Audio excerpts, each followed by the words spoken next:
Donc la première partie de l'histoire finalement d'Antoine le sapeur-pompier, c'est il arrive le matin à la caserne et suite à des interventions qui ont pu se passer la veille ou dans la nuit, il va être en charge finalement de faire le suivi des stocks, donc de gérer les stocks de la caserne, de valider que tout le matériel nécessaire pour les interventions est bien en quantité suffisante. Donc pour ça, il va se connecter à une application à travers un portail web, donc il va se connecter à Microsoft Teams. Donc Microsoft Teams qui est, comme vous le savez très probablement, un outil polymorphe, hein, donc avec beaucoup de possibilités, de capacités. Donc on va retrouver des capacités très rapidement de chat, de réunion, de visioconférence, d'appels téléphoniques, etc., etc. Et on va retrouver également donc cette capacité finalement, finalement à aller gérer son travail à travers ce qu'on va appeler des équipes. Donc on peut voir ici qu'Antoine il est abonné à 4 équipes distinctes. On a une équipe de communication et puis on a 3 équipes qui sont rattachées au SDIS et notamment une équipe SDIS qui s'appelle suivi des stocks. Et si vous voulez, dans cette équipe, on va retrouver plusieurs choses déjà. Donc premièrement, on va retrouver un premier onglet ici qui va présenter un espace de chat, de communication à travers toutes les personnes qui vont être attachées au suivi des stocks. Donc ça va être toutes les personnes, par exemple, toutes les personnes responsables des stocks, de l'ensemble des casernes rattachées au SDIS, vont pouvoir communiquer à travers ce premier onglet et échanger finalement de l'information, soit l'information textuelle ou des médias, typiquement de la vidéo, des photos ou ce genre de choses. Ensuite, on va retrouver d'autres onglets, donc un onglet fichier ici, on va retrouver tout un tas de fichiers qu'on va pouvoir partager donc en tant que média à l'ensemble de ces personnes qui font le suivi des stocks. Et ensuite, on va avoir un onglet, donc gestion matérielle de SDIS, sur lequel on va démarrer finalement une application qui va être dédiée pour la gestion du matériel au sein des différentes casernes rattachées au SDIS. Donc on voit que cette application, elle est en format portrait, pardon. Ça veut dire qu'elle peut être utilisée aussi bien sur un ordinateur, comme je suis en train de le faire ici, mais elle peut également être utilisée sur un smartphone ou sur une tablette. Donc aujourd'hui, la personne qui va devoir gérer ses stocks n'est pas forcément assise derrière un bureau, elle peut être en mobilité directement dans la caserne, directement dans le stock, avec son téléphone ou une tablette qui lui aura été prêtée par la caserne. Et vous allez pouvoir accéder à Teams à travers n'importe quel outil qui possède une connexion Internet et un navigateur web. Donc soit vous installez l'application directement sur votre smartphone via les magasins d'applications que vous connaissez sur Android, Apple, etc. Soit effectivement à travers un simple navigateur web, vous allez devoir vous connecter avec vos identifiants. Donc on voit qu'ici je suis connecté avec Antoine, donc j'ai un identifiant et un mot de passe bien entendu. Et ensuite j'accéderai à cet environnement qui m'est dédié, qui m'est spécifique par rapport à mon profil que j'ai au sein de la caserne ou au sein du SDIS. Ici, on arrive sur la page d'accueil donc de cette application avec la possibilité finalement d'avoir 3 actions principales. Le premier qui est de consulter le stock de matériel, la deuxième qui est de commander un matériel spécifique et enfin la troisième qui est de valider, de vérifier finalement l'état des stocks au sein du SDIS et au sein des casernes qui composent le SDIS. Donc la première chose que je vais faire, c'est que finalement je vais aller consulter le stock de matériel au sein du SDIS. Et donc là, je vais voir la liste de l'ensemble du matériel qui peut être rattaché au SDIS, donc de l'ensemble des casernes. Donc on voit très rapidement que j'ai des petites images ici qui apparaissent pour me présenter finalement le matériel. Je vois que j'ai un titre sur ce matériel, j'ai également une description. Là ici on est sur une lance à un canon. On voit que j'ai un numéro de série, donc qui correspond finalement à un code barre, un identifiant unique de ce matériel. Et ensuite j'ai une petite pastille qui indique que mon matériel est en stock, en rupture de stock ou en commande. Donc ça, très rapidement, je peux voir l'état des stocks de l'ensemble du SDIS.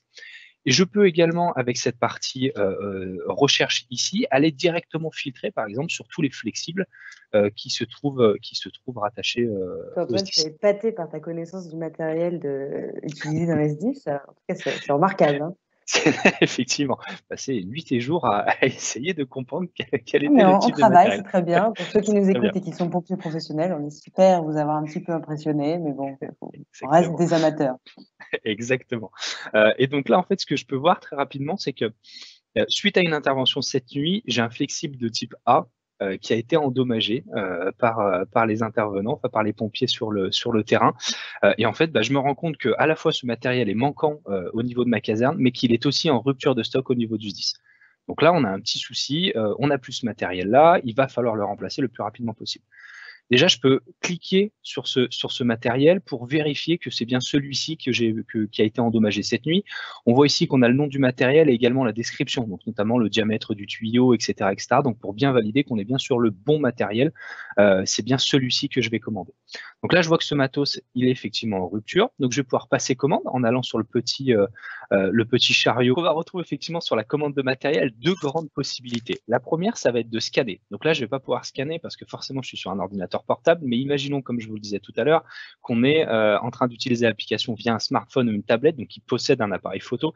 On va avoir la capacité de scanner un code barre, un QR code. Donc imaginons que le matériel défectueux, vous avez toujours le carton d'emballage original. Via ce scanner smartphone ou tablette, vous allez pouvoir scanner cet élément et du coup, automatiquement, l'application va détecter le matériel que vous souhaitez commander et donc passer commande.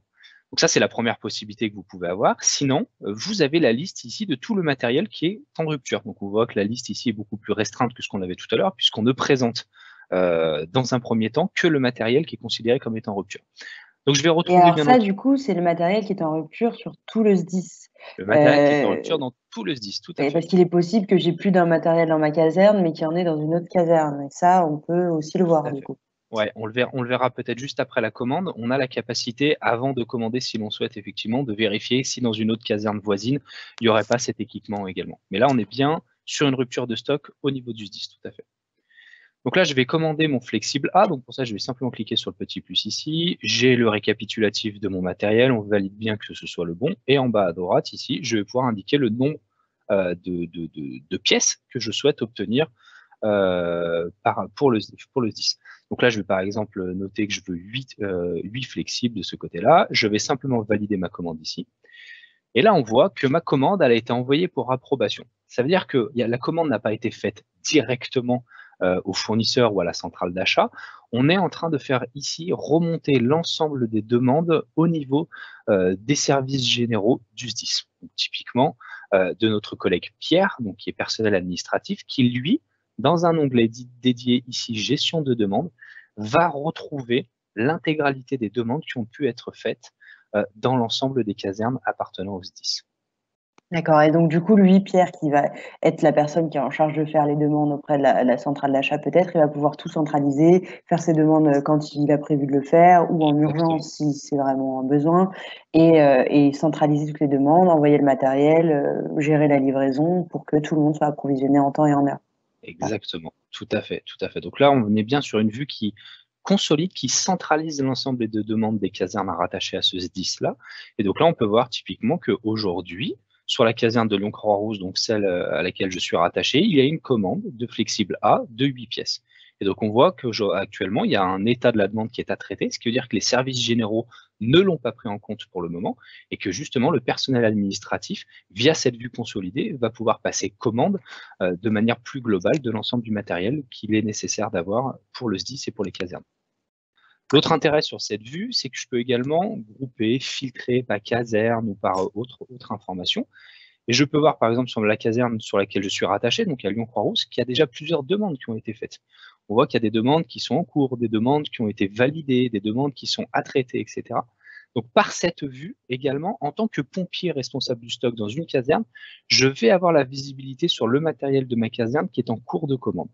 Et donc, de vérifier que ma demande a bien été traitée, qu'elle est en cours de livraison, et que finalement, ce que j'ai pu faire la semaine dernière ou la semaine encore avant est bien en cours de livraison pour réception. Là, on a montré une structure, mais on peut tout déstructurer, c'est ça le concept.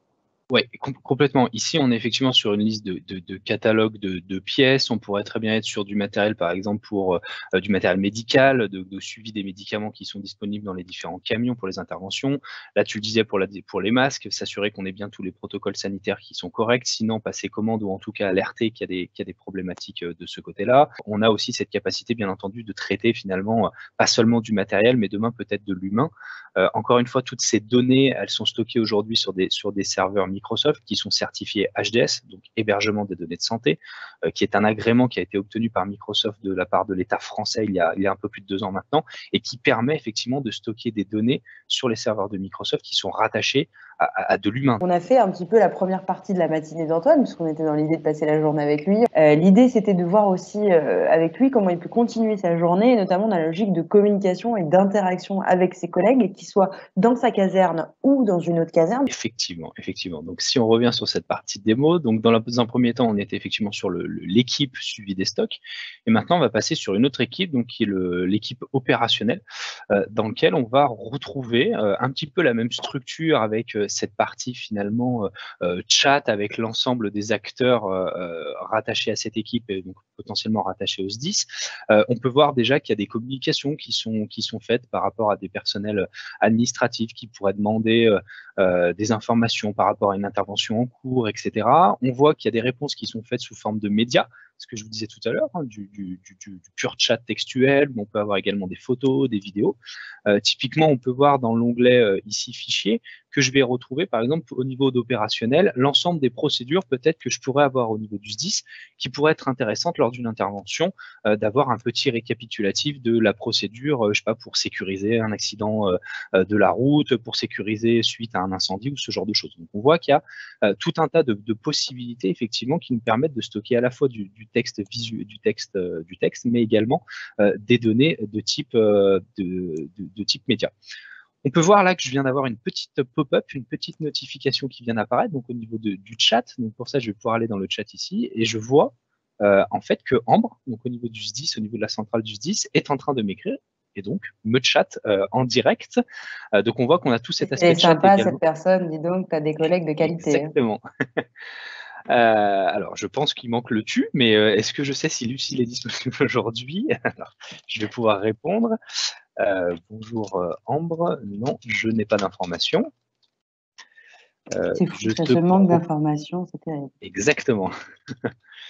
D'ajouter Lucille à notre conversation. Donc là, ce que je vais proposer à Lucille, c'est que finalement sur un chat, à Ambre, pardon, c'est finalement sur un chat qui est actuellement privé, juste entre elle et moi, je vais très facilement avoir la capacité d'ajouter quelqu'un en live, donc notamment Lucille, à cette conversation. Et donc vous voyez que d'une conversation privée ici, on est en train de passer à une conversation de groupe. Et donc là, sur cette conversation de groupe, je vais pouvoir écrire à la fois donc à Ambre et également à la fois à Lucille. Si je là, souhaite... du coup, Antoine, ce que tu es en train de montrer, on va pas se mentir, hein, ça ressemble un peu à WhatsApp, parce qu'on sait que c'est une pratique commune dans les SDIS et toutes les entreprises de France et de Navarre d'ailleurs, d'utiliser WhatsApp pour discuter de boulot ou échanger des informations plus ou moins confidentielles. Et là, du coup, ce que tu veux dire, c'est qu'avec Teams, donc dans l'espace sécurisé dont on parlait tout à l'heure, on peut recréer des groupes, alors soit des chats à 1 ou 2 personnes, soit 3 personnes. On peut aller jusqu'à beaucoup de personnes, je pense, en plus, pour faire un groupe. Exactement, exactement. On peut avoir jusqu'à plusieurs centaines de personnes pour faire un groupe. On a la capacité, si l'on souhaite, de renommer ce groupe. Par exemple, si ce groupe il a une vocation particulière, par exemple, on pourrait penser à la tournée du calendrier de demain. Voilà. J'ai renommé ce groupe-là. On voit que le groupe a changé. Maintenant, dans ce flux actuel de chat, on voit que le nom a également été modifié. Et donc, Lucille et Ambre appartiennent à ce groupe-là maintenant et vont pouvoir interagir avec ce groupe en s'envoyant des photos, des vidéos, des gifs, etc., etc. Donc, on a tout ce que l'on souhaite effectivement à disposition pour communiquer très, très facilement avec des personnes spécifiques au sein de ma caserne ou au sein du SDIS. Pour imaginer organisation des gardes du Nouvel An, intervention, voilà, pour tout ce qui peut se passer comme événementiel, un petit peu exceptionnel ou récurrent. Alors après, la question se pose entre la différence entre le groupe de conversation et l'équipe que tu nous montrais tout à l'heure. Alors, le groupe de conversation, l'idée, c'est vraiment d'avoir un peu entre guillemets, un petit nombre de personnes assez restreint qui va travailler effectivement plus sur de la communication liée à un événement, comme tu le disais, Lucille, ou lié à quelque chose qui est potentiellement plus ponctuel. Là, sur l'équipe, on est sur quelque chose qui va rester. Typiquement, je vous montrais tout à l'heure qu'on avait des procédures, qu'on avait ce genre de choses. Ces choses-là, elles doivent perdurer dans le temps. Ici, typiquement, on voit que Ambre a partagé à l'équipe, une vidéo de formation, etc. Donc là, c'est vraiment le lieu d'équipe à partir du moment où vous souhaitez que l'information reste à disposition pour les futures personnes qui pourraient intervenir sur cette équipe-là. Alors que la partie de chat, encore une fois, on est plutôt sur quelque chose relativement d'éphémère et qui est spécifique à un événement. Vous allez aussi dans les parties de chat avoir la capacité d'ajouter des onglets. Donc vous pourriez par exemple faire un onglet dans lequel vous allez ajouter, je sais pas, un lien vers un site internet, un fichier PDF, un Word, etc. Donc vous avez cette capacité également d'ajouter, bien entendu, des informations dans un groupe de discussion. Donc on est au-delà de ce que propose typiquement aujourd'hui du WhatsApp ou ce genre de choses, où on n'est pas seulement sur du partage textuel et de médias, mais également sur des applications qui peuvent venir être intégrées. Dans le groupe, toutes les personnes qui sont rattachées au groupe ont la capacité, si vous voulez, d'intervenir dans le groupe, de créer de nouvelles choses, de poster, si vous voulez, des médias, etc. Alors que dans l'équipe, on va avoir une gestion, si vous voulez, qui va dépendre du rôle qui vous a été fourni sur l'équipe. Donc dans les équipes, on peut par exemple avoir des gens qui ont des rôles un peu type d'administrateurs qui vont être en capacité de poster de l'information, d'ajouter des onglets, de venir agrémenter finalement toute cette partie-là, alors que dans le chat, finalement, toutes les personnes ont les mêmes droits d'accès à l'environnement. Alors, bien entendu, vous pouvez inviter n'importe quelle personne qui travaille dans le SDIS, ça c'est clair, mais également des personnes qui n'appartiennent pas au SDIS. On peut voir ici que je suis en train de rajouter une personne qui s'appelle Antoine, et vous voyez que typiquement, je vais rajouter quelqu'un qui a une adresse en gmail.com, donc qui n'appartient pas du tout au SDIS, mais qui à un moment a été référencé comme quelqu'un pouvant intervenir avec les équipes du SDIS. Que ce soit de la visio, du chat, des équipes, du partage de fichiers, etc. Vous allez retrouver l'ensemble de ces fonctionnalités, quel que soit le périphérique que vous utilisez. Là, j'ai ces petits logos qui me permettent très rapidement de passer un appel aux deux personnes en même temps, ou de passer une visioconférence directement aux deux personnes en même temps. Et dans les équipes, je vais retrouver la même chose, où en haut à droite ici, je vais avoir la capacité de démarrer instantanément une réunion si je le souhaite. Et donc là, toutes les personnes qui, à ce moment-là, pourraient être connectées sur cette équipe vont recevoir une notification et, si elles le souhaitent, vont pouvoir rejoindre très facilement cette équipe, cette réunion que je viens de créer à la volée. Et soit on génère des réunions à la volée, ou vous pouvez également planifier une réunion. Et vous savez que par défaut, en fait, dans l'application Teams, vous avez une aide en fait qui vous permet d'avoir justement des petites vidéos, des tutos d'accompagnement. Donc Antoine, je ne sais pas si tu peux cliquer sur la partie Help en bas, juste pour montrer. Alors même si toi tu l'as en anglais, bien évidemment, ça existe en français, c'est juste la configuration dans ta démo qui est comme ça. Et donc en fait, on va voir que là directement, on va pouvoir avoir des petits tutos d'aide en fait à l'utilisation des ressources. On peut passer à la troisième phase de cette démonstration, qui est la fin de la journée de Antoine, qui est décidément un pompier super sympa, puisqu'il a décidé de filer un coup de main un peu à ses collègues de caserne et de participer à une tournée de vente de calendrier. Alors là, on est sur un scénario qui est un petit peu lié à l'associatif, mais on peut l'imaginer pour pas mal de gestion de sujets autour du pompier volontaire et de tout ce qui doit se passer dans la caserne. Effectivement, fin de la journée, et je vais de nouveau, à travers le menu équipe ici, aller interagir avec une équipe qui s'appelle tourner des calendriers. Donc là, je pense que vous commencez à être habitués. On commence toujours par une partie un petit peu de chat dans laquelle vous avez la capacité effectivement de communiquer avec les personnes qui sont rattachées à cette équipe. Vous allez également retrouver donc l'onglet fichier dans lequel vous allez pouvoir partager des médias, ça, il n'y a pas de souci. Et là, donc j'ai rajouté un onglet qui s'appelle gestion tournée des calendriers du SDIS, dans laquelle, comme tout à l'heure pour la partie suivi des stocks, on va retrouver une application Power Apps sur laquelle je vais être en capacité d'aller visualiser les tournées autour de ma caserne pour la distribution de calendrier et également de visualiser les tournées sur lesquelles je me suis déjà potentiellement inscrit. Donc pour ça, je vais simplement cliquer ici. Et je vais avoir une carte déjà qui va apparaître et qui va me demander finalement de sélectionner la caserne sur laquelle je suis rattaché. Donc là, on voit très rapidement avec une carte interactive toutes les casernes qui sont rattachées à mon SDIS au niveau de Lyon. Et donc, elle est sélectionnée la caserne de Lyon-Croix-Rousse. Et donc, je vais pouvoir visualiser sur un calendrier l'ensemble des tournées qui sont disponibles sur cette caserne-là, autour de cette caserne-là. Donc aujourd'hui, on voit qu'on est bien effectivement le jeudi 10 décembre. Donc là, il n'y a pas de tournées qui sont disponibles. Donc aujourd'hui, pas de tournée prévue. Par contre, on peut voir déjà que moi, je me suis inscrit à une tournée donc sur le secteur de la Ceriseraie pour le 19-12, donc pour samedi prochain à 17h.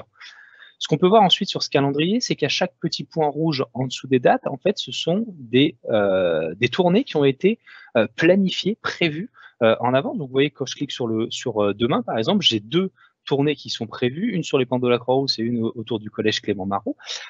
Et en fait, on peut voir que ces tournées, elles nécessitaient deux pompiers, et on voit qu'il y a déjà deux pompiers qui sont inscrits sur cette tournée-là.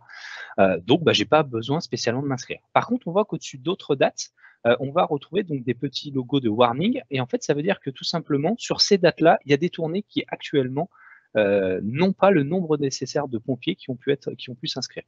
Donc là, on voit que par exemple sur le samedi 12, donc sur le secteur de la Croix-Rousse, à 17 h, on a besoin de 3 pompiers et actuellement seulement 2 se sont inscrits. Moi, je suis disponible samedi parce que je finis ma garde à 16 h 30, donc à 17 h, je serai pleinement disponible Oh là là, pour cet réaliser Antoine, cette tournée-là. il est génial, hein, Donc, franchement. qu'est-ce que je vais faire? Je vais simplement cliquer sur le bouton compter sur moi. Et là, automatiquement, vous voyez que la tournée, elle est complète maintenant. Le petit warning, il a disparu au-dessus du samedi 12. Donc là, toute la tournée est maintenant complète. Et on voit que là, mes tournées sont bien inscrites ici, et notamment celles que je viens de sélectionner.